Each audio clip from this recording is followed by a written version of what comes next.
Työn orjat sorron yöstä nouskaa. Tää on viimeinen taisto, rintamaamme yhtyykö. Riihimäen aluesairaalan paita päällä.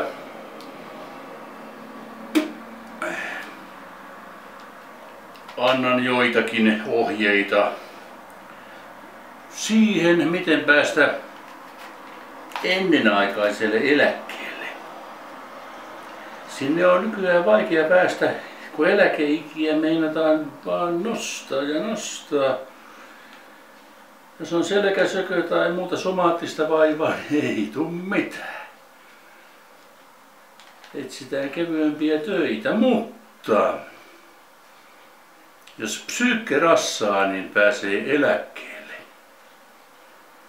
Elikkä työpaikastasi riippumatta varaa aika ensinnä työterveyshuoltoon.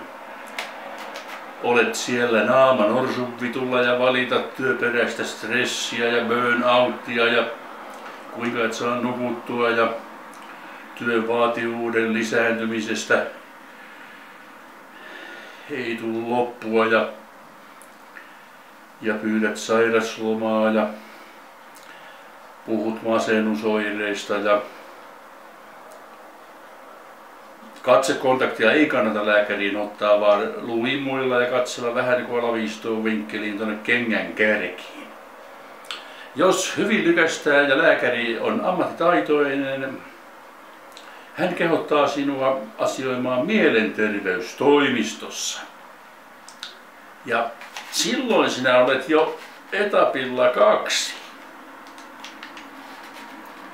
Ja valmistautuminen psykiatrin tapaamiseen, siihen on syytä satsata. Pesulla ei missään nimessä saa käydä useampaa viikkoa, jotta hiukset ovat rasvaiset ja miehillä parransänkin ruokkuamaton.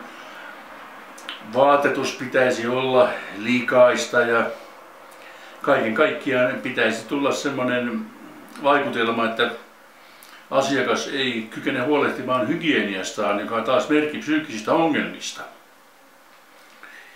Mutta herra psykiatri mielellään kuuntelisi vaan eikä puhuisi mitään, niin antakaamme hänelle ensimmäinen puheenvuoro, eli älkääpä puhuko hänelle mitään.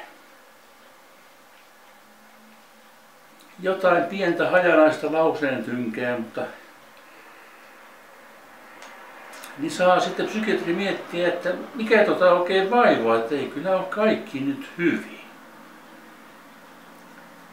Ja ettei tässä pelkästään unilääkkeen määräyksellä taida selvitäkään.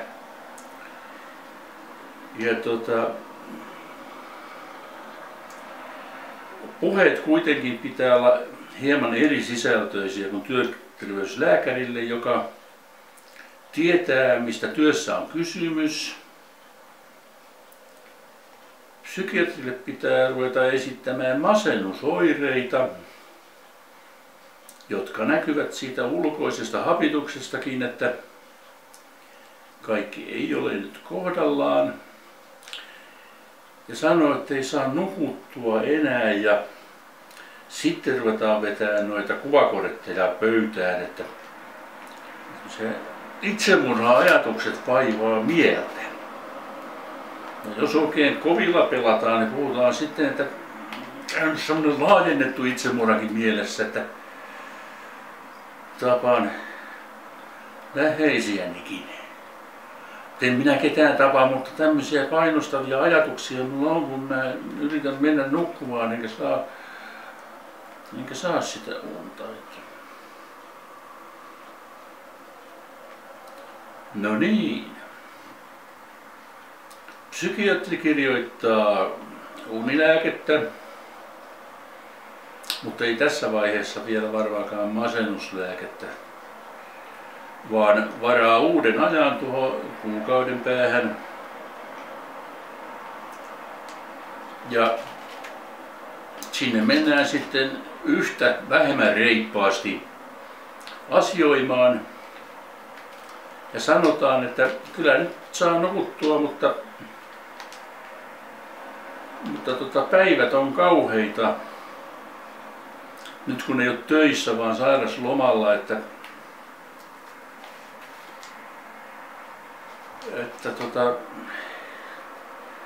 mikä nyt neuvoksi?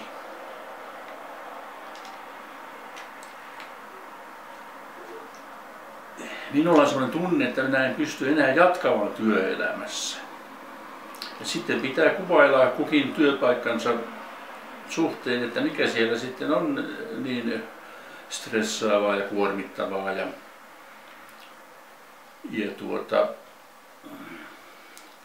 sivulauseessa sanoo, että työkyvyttömyyseläke ehkä olisi ratkaisu ongelmiin. Psykiatri ei kuitenkaan vielä tällä istumalla sitä työkyvyttömyyseläkettä kirjoita, vaan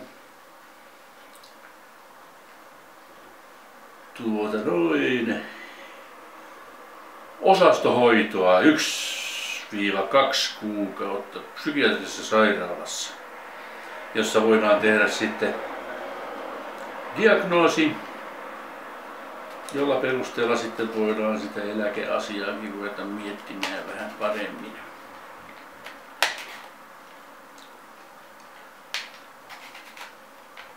Ei sitä kannata pelätä mielisairaalaan joutumista. Minäkin olin siellä 20 vuotta ennen kuin hulluus tarttui.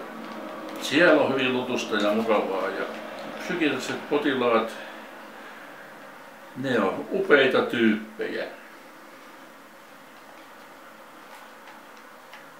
Herkempiä ja viisaampia. Joo. No jos näillä nyt ei sitten